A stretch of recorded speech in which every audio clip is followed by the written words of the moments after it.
누가 이름을 함부로 짓는가? 신천대로를 이렇게 타고 가다 보면 이런 내용의 커다란 간판 한 번쯤은 보신 적 있으신 것 같습니다. 사실 그런 간판을 보면 그 내용을 보면서 우리는 이름 함부로 지으면 안 되는구나. 이름 잘 지어야 되는구나. 그런 생각을 하게 될 때가 많이 있죠. 근데 정말 이름 효과라고 하는 것이 있다고 합니다. 미국에서 인구 통계 자료를 통하여서 사람의 이름을 분류해서 정말 이름이 그의 삶과 어떤 영향이 있는지 조사를 한 적이 있습니다. 근데 그때 데니스라는 이름을 가진 사람들이 비교적 다른 이름보다 이 직업을 많이 선택했는데요. 그 직업이 무엇이냐면은 바로 치과 의사입니다. 치과 의사가 영어로 덴티스트죠. 그러니까 데니스라는 이름을 가진 많은 이들이 그 자신의 이름과 비슷한 덴티스트라는 치과 의사 직업을 다른 이름에 비해서 많이 선택한다라는 것을 이야기하고 있습니다. 그렇게 보면 마치 우리는 이름에 뭔가 힘이 있는 것 같은 착각을 불러일으키곤 합니다. 정말 이름 함부로 지어서는 안 되겠구나 그렇게 생각할 수 있는데요. 근데 이 미국에서 이것들을 분석하면서 왜 이런 일이 일어났는지 이렇게 해석을 했습니다.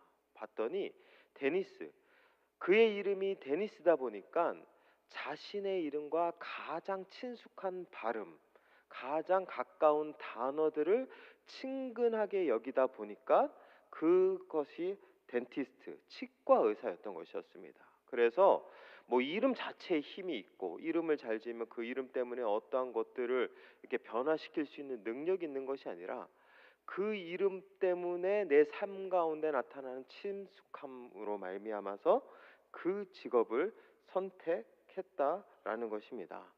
사실 뭐 이름 자체에 힘이 있거나 뭔가 능력이 있는 것은 아닙니다. 그러나 이름을 통하여서 우리는 우리의 삶 가운데 자연스럽게 우리를 가깝게 하는 것들이 있습니다.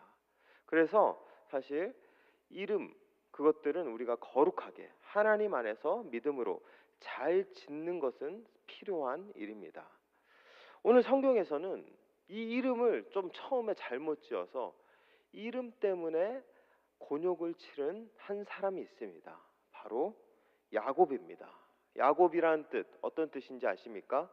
바로 발꿈치를 잡는 자라는 뜻입니다. 발꿈치를 잡는 자. 이것은 사람을 속이는 자라는 의미를 가지고 있기도 합니다. 야곱은 이 이름 그대로 정말 잘 속이는 자였습니다. 그리고 이런 속이는 야곱의 본 모습이 드러나는 사건이 바로 오늘 본문의 내용입니다. 오늘 본문에서는 야곱이 아버지 이삭으로부터 축복을 받은 내용이죠. 그런데 이 축복은 사실 야곱이 받아야 할 축복이 아니었습니다. 형 에서가 받아야 할 축복이었죠.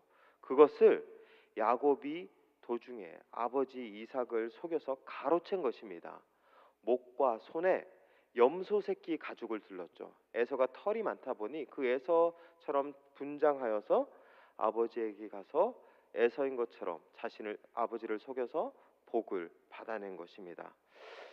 그 이야기 자체를 본다면 우리는 그냥 동화 속에서나 나올 법한 에피소드처럼 보입니다. 근데 이 속이는 야곱의 이야기, 이 이야기가 성경에 있고 또한 이것을 우리가 읽으면서 우리의 삶 가운데 하나님이 우리에게 주시는 계시와 의미를 해석해야 되는 그런 사명으로 이것을 바라본다라면 이것이 참 우리에게 난처함을 가져다주는 본문이 되는 것입니다.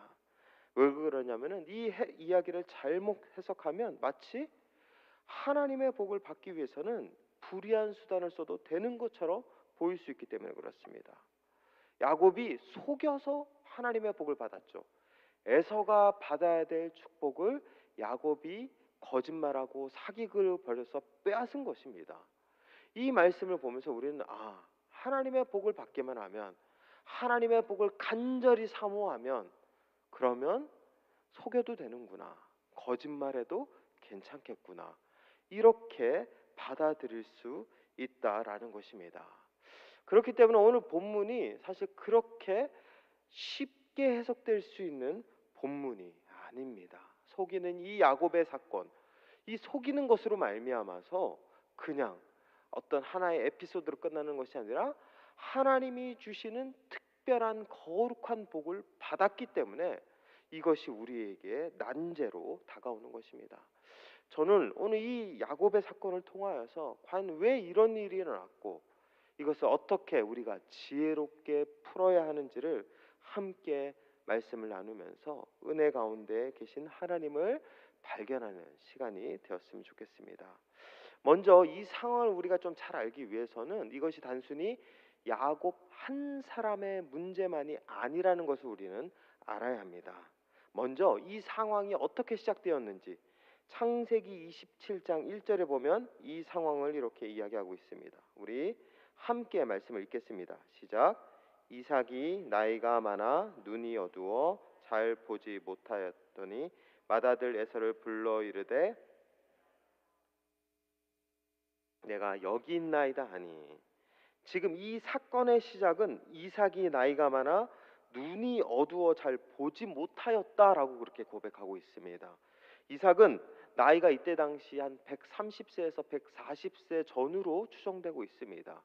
그래서 나이가 많아서 점점 눈이 어두워진 것이죠. 그런데 성경에서는 사람이 나이가 많아서 눈이 어두워졌다라는 것을 단순히 육신의 쇠약함만을 의미하는 것이 아닙니다. 더 나아가서 그것이 영적인 눈도 어두워지고 있음을 성경은 우리에게 말씀하고 있는 것이죠. 대표적인 사건이 사무엘상 3장 1절 2절에 나와 있는 제사장 엘리의 모습입니다.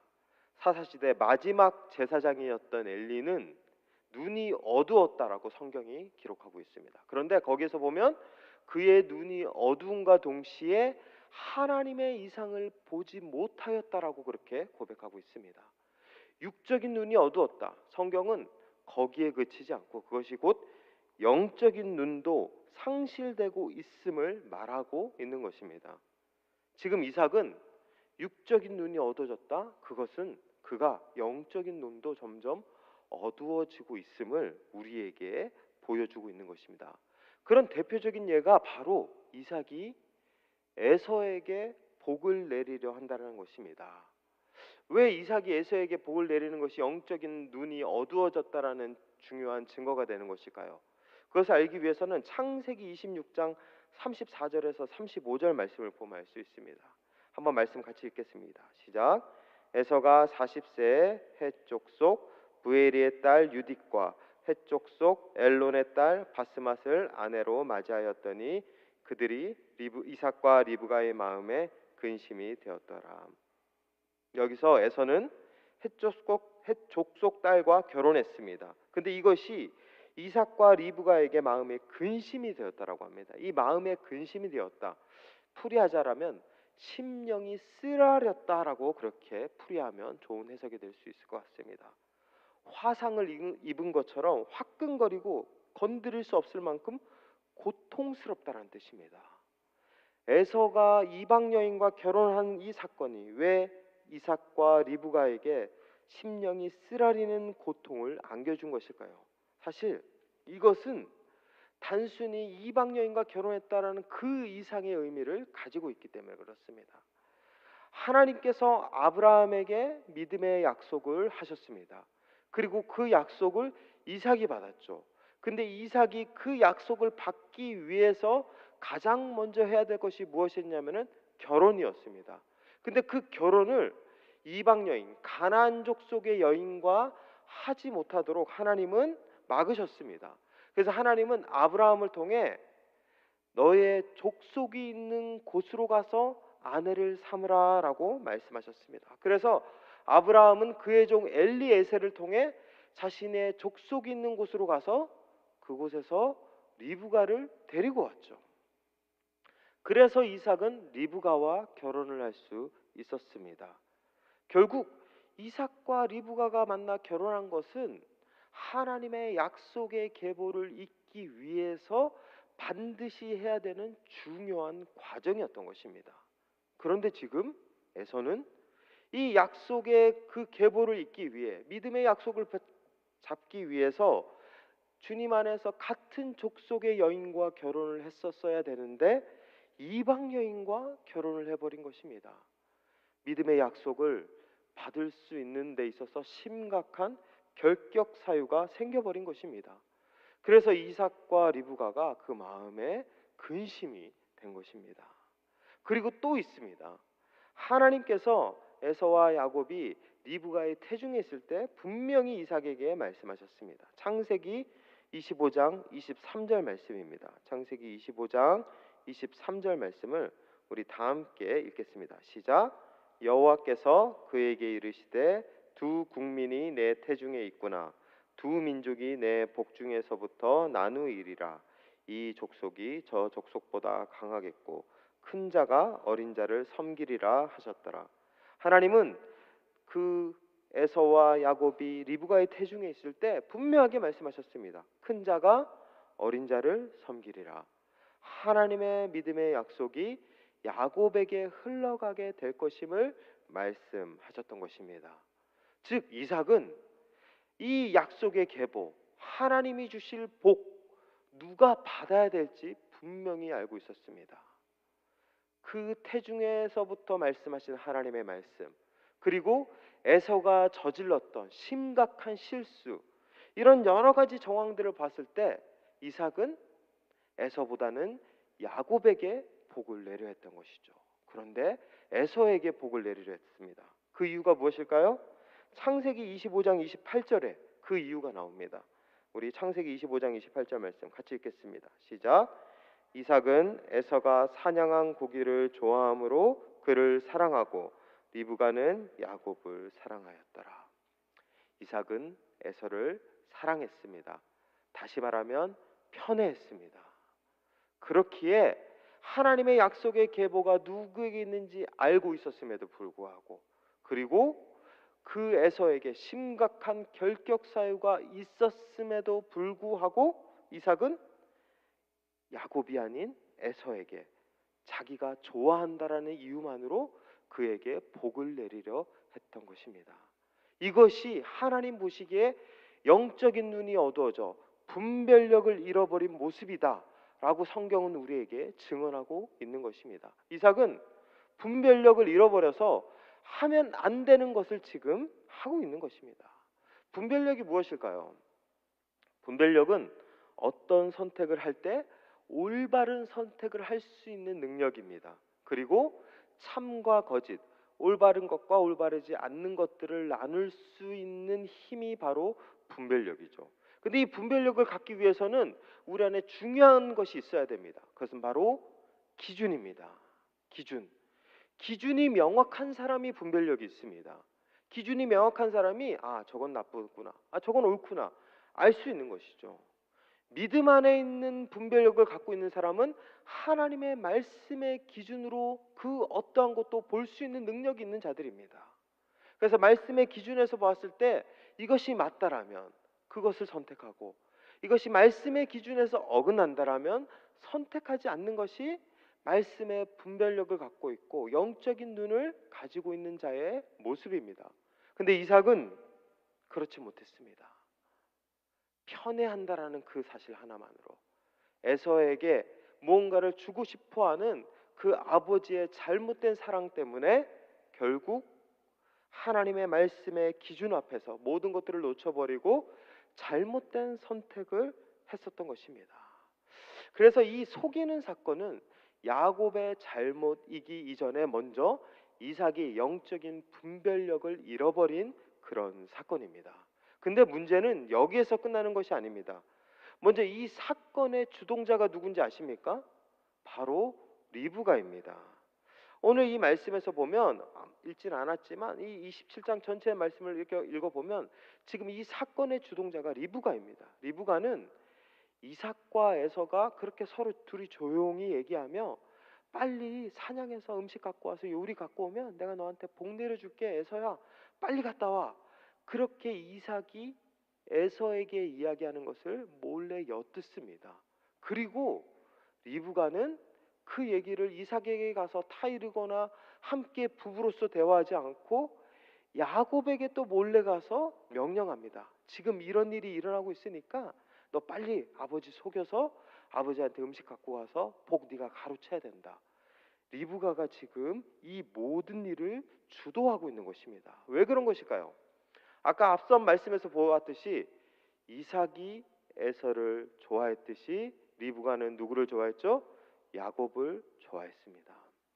야곱을 편애했습니다.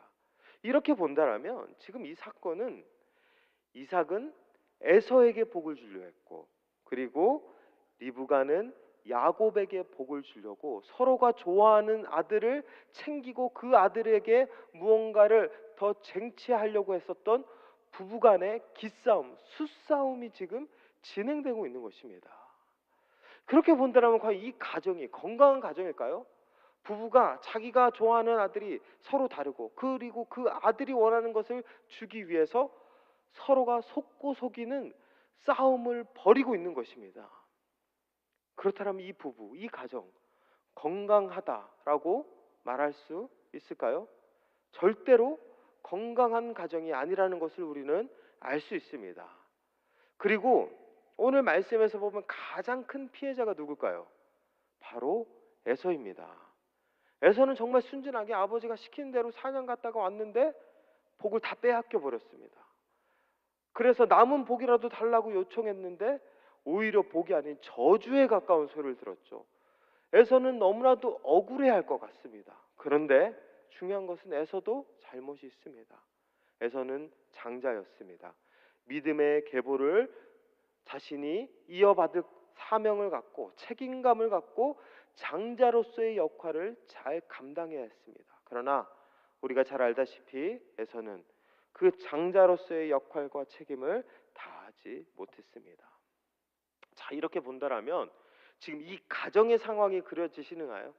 지금 이 가정의 상황을 오늘 말씀에서 쫙 한번 풀어보면 단순히 야곱이 이삭을 속였다라는 그 죄가 있는 이면에는 이삭이 영적인 분별력을 상실해버린 무능력함, 자신의 욕심에 따라 남편을 속이고 가정을 속였던 리브가의 그 교활함, 장자로서 책임을 다하지 못했었던 에서의 그 무책임, 이 가정 안에 있는 수많은 문제가 지금 섞이고 혼재되어서 지금 결국 이러한 상황이 나타나고 있다라는 것입니다. 어떻게 본다면 이 가정은 골물대로 골문 가정이었습니다. 오은영 박사님이 와서 심각하게 솔루션을 제시해도 지금 해결이 될까 말까 할 만큼 굉장히 문제가 많은 가정이라는 것입니다. 그런데 이렇게 문제가 많은 가정의 특징이 있습니다. 무엇이냐면 바로 피해자와 가해자가 혼재되어 있습니다. 누가 피해자이고 누가 가해자인지 사실 그것이 명확하게 드러나지 않을 만큼 뒤섞여 있다라는 것이죠. 서로가 실수하고 서로가 피해주고 서로가 상처주고 서로가 속고 속이다 보니까 이 사람이 피해자이면서 가해자이고 아버지도 피해자이면서 가해자이고 모두가 피해자이면서 가해자라는 것입니다. 어떻게 본다면 오늘 이 이삭의 가정은 우리에게 이 안타까운 모습을 보여주고 있습니다. 그런데 이 모습을 보면서 이게 저는 남의 일만은 아니라는 생각이 들었습니다. 사실 우리가 살아가고 있는 우리의 인생, 우리의 자리도 이렇게 속고 속이며 상처 주고 상처 받으며 피해자와 가해자의 역할 속에서 뒤섞여 살아가는 것이 바로 우리들이라는 것이죠.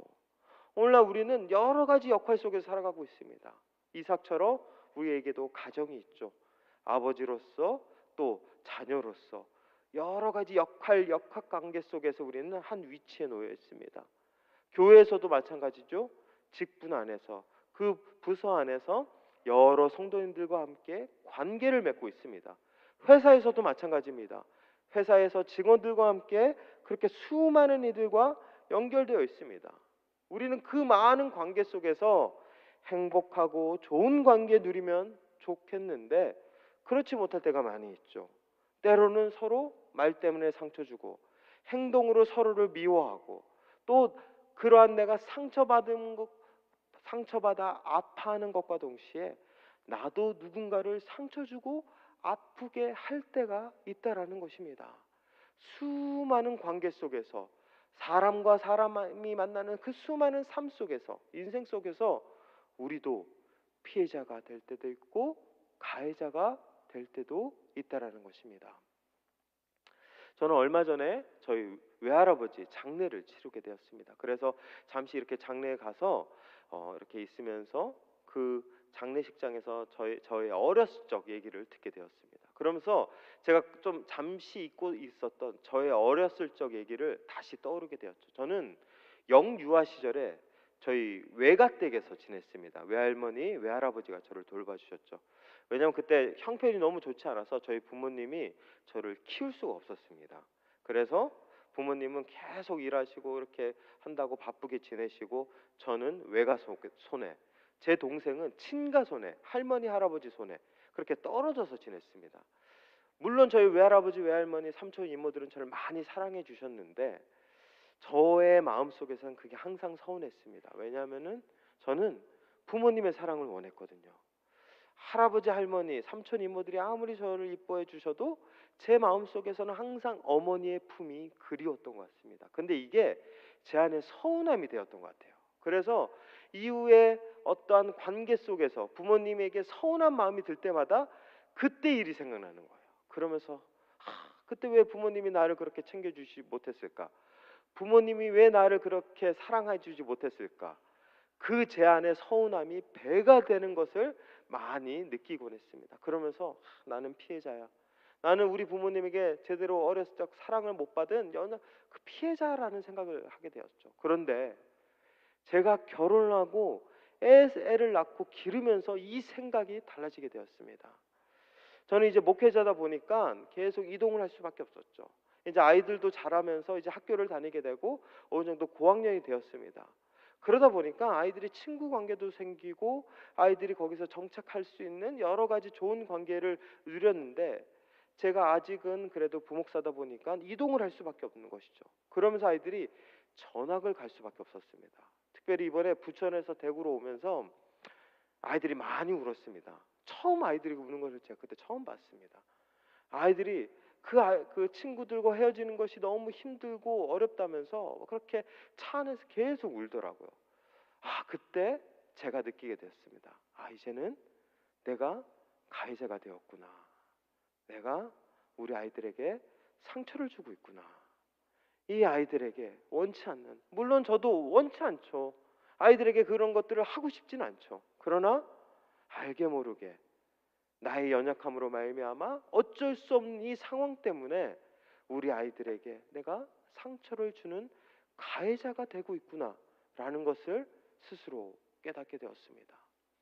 제가 피해자인 줄만 알았는데 저도 어느 순간 가해자가 되고 있음을 깨닫게 된 것입니다. 피해자의 삶과 가해자의 삶이 저의 안에 항상 공존하고 있음을 알게 된 것입니다. 그런데 이것이 사실 우리의 인생입니다. 우리의 인생, 완전할 수 있는 것만 같고 정말 내가 남에게 피해 주지 않는 것만 같지만 어쩔 수 없이 나의 말과 나의 행동 때문에 누군가가 오해로 말미암아, 실수로 말미암아 아파하고 피해받을 수 있습니다. 그리고 또한 나 역시도 누군가의 그 날카로운 말에 의해서 피해받고 아파하고 상처받을 수 있습니다. 왜냐하면 우리 모두가 다 연약한 인생들이기 때문에 그렇습니다. 우리가 완전했다라면 서로가 서로에게 상처 줄 필요가 없겠죠.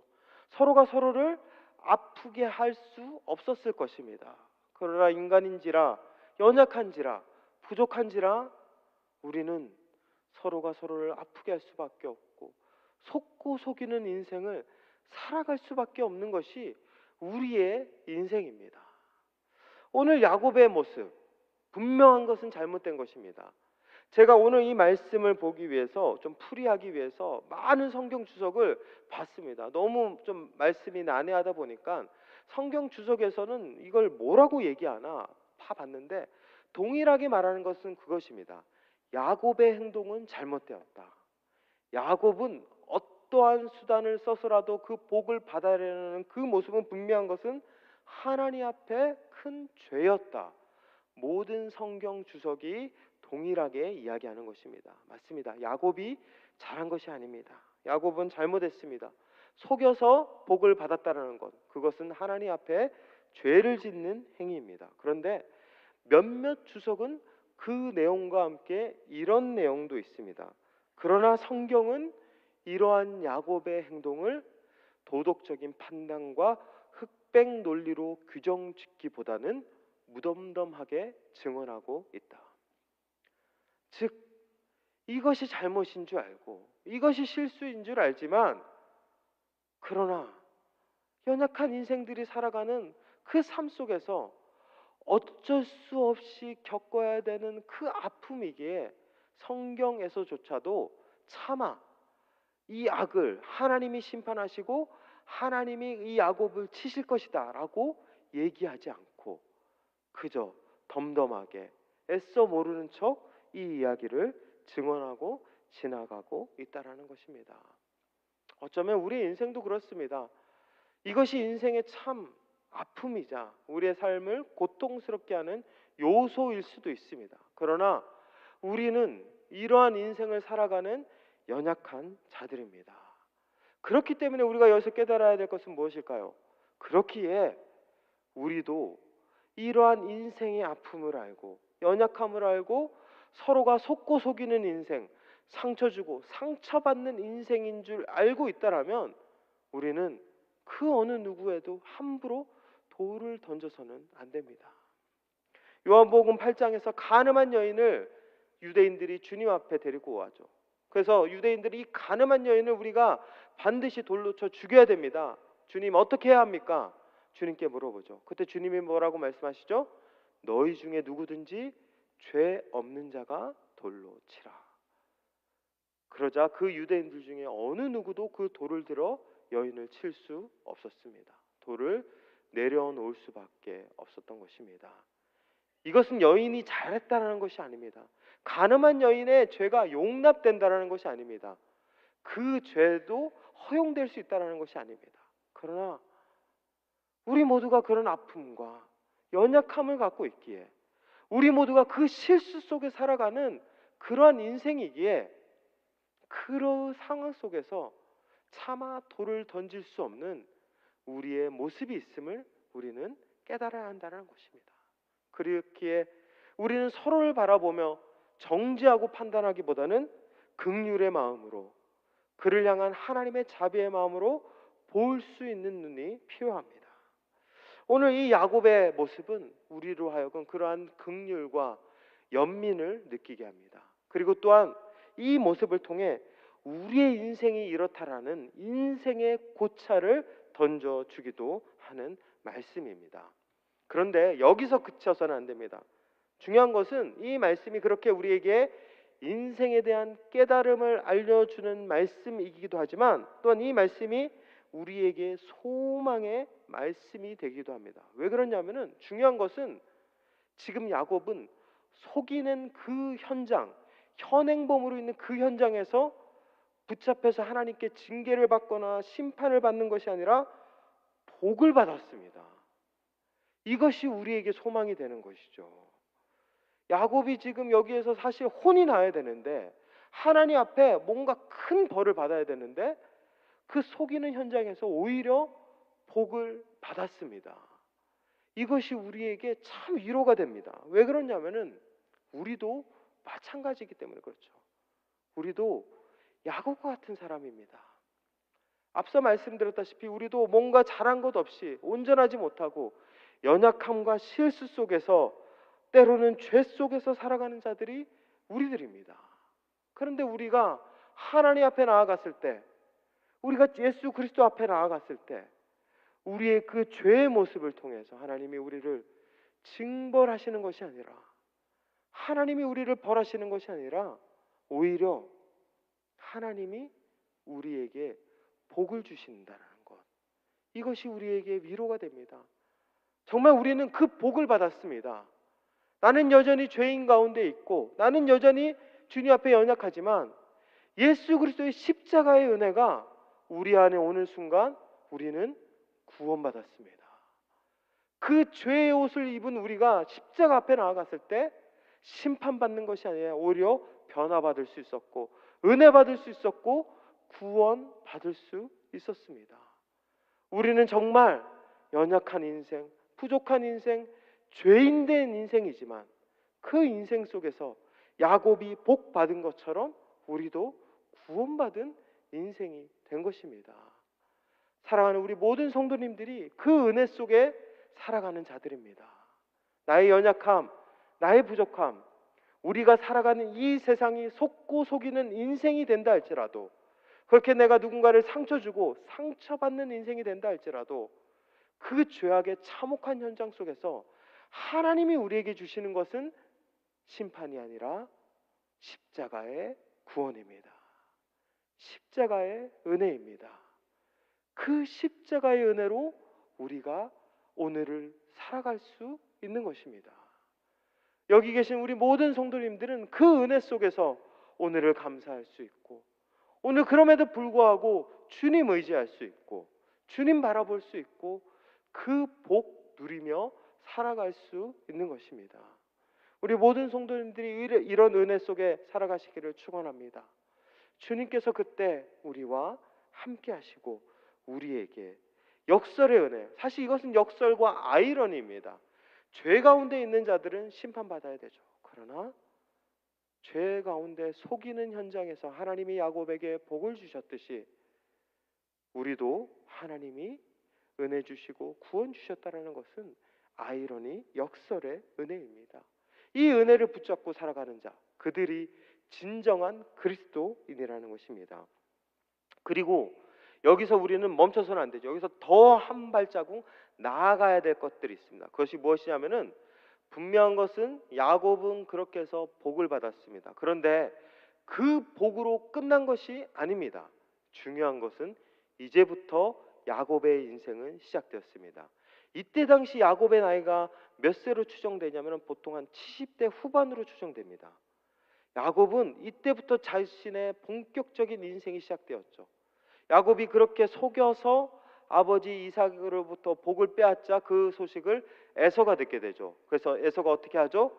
야곱을 죽이려고 합니다. 그 소식을 듣고 어머니 리브가는 야곱을 삼촌 라반의 집으로 도망가게 합니다. 야곱은 분명히 복을 받았습니다. 그 복 중에 가장 중요한 복은 바로 아버지 이삭으로부터 받는 유산이었습니다. 그런데 지금 야곱은 그 유산 하나 받지 못했습니다. 빈털터리가 되어서 지금 쫓겨나게 되었습니다. 도망갈 수밖에 없게 된 것입니다. 복을 약속받았지만 오히려 모든 것을 빼앗겨 버렸습니다. 왜냐하면 하나님이 보시기에 복 받은 인생이지만, 복을 주셨지만 여전히 그의 인생 가운데 필요한 연단이 남아있기 때문에 그렇습니다. 그렇기 때문에 야곱을 향한 연단의 인생이 이제 이후부터 시작됩니다. 야곱은 그 연단 속에서 수십 년을 치고 갈고 닦으면서 넘어지고 무너지며 변화되었을 때, 그제서야 비로소 하나님은 야곱에게 이스라엘이라는 이름을 주시고 그를 통해 하나님이 말씀하시는 약속의 복을 온전히 부어 주셨습니다. 하나님은 우리에게 구원의 은혜, 십자가의 능력, 죄의 옷을 입고 있는 우리에게 그 은혜를 주셨습니다. 그런데 거기에서 끝나는 것이 아닙니다. 이제 우리가 그 십자가의 은혜로 살아갈 수 있도록 그 십자가 은혜 가운데서 우리 안에 반드시 깎여져야 될 것들, 우리 안에 반드시 포기해야 될 것들, 내려놓아야 할 것들, 하나님은 그것을 내려놓을 수 있도록 우리를 연단시켜 주실 것입니다. 그리고 그 연단의 과정이 끝날 때 야곱이 이스라엘이 되었듯이, 그리고 그 야곱을 통해 하나님의 약속의 말씀이 아브라함을 시작으로 계속 흘러갔듯이 우리에게도 하나님의 구원의 은혜가, 하나님의 은혜가 연속적으로 온전하게 흘러가게 될 것입니다. 그렇기 때문에 우리 모든 성도님들이 그 구원의 은혜 감사함과 동시에 또 하나 잊지 말아야 될 것은 나는 지금 연단받고 있음입니다. 여전히 내 안에 있는 그 부족함, 죄성, 연약함, 실수, 이것들 하나님께서 그냥 두시지 않습니다. 완전하고 선하신 하나님은 반드시 그것들 다루시고 연단시켜 주실 것입니다. 그렇게 함으로 말미암아 우리의 삶 가운데 온전한 하나님의 구원의 은혜, 복을 누릴 수 있도록 우리를 초청하여 주실 것입니다. 오늘 이 말씀을 깨닫고 주님 안에서 지금 나의 삶의 자리가 연단의 자리고 고통의 고난의 자리가 된다 할지라도 그럼에도 불구하고 이 시간을 통하여서 하나님이 나에게 은혜 주실 것을 사모하며 끝까지 인내하고 승리하며 나아가는 우리 모든 믿음의 권속들 되시기를 주님의 이름으로 축원합니다. 아멘.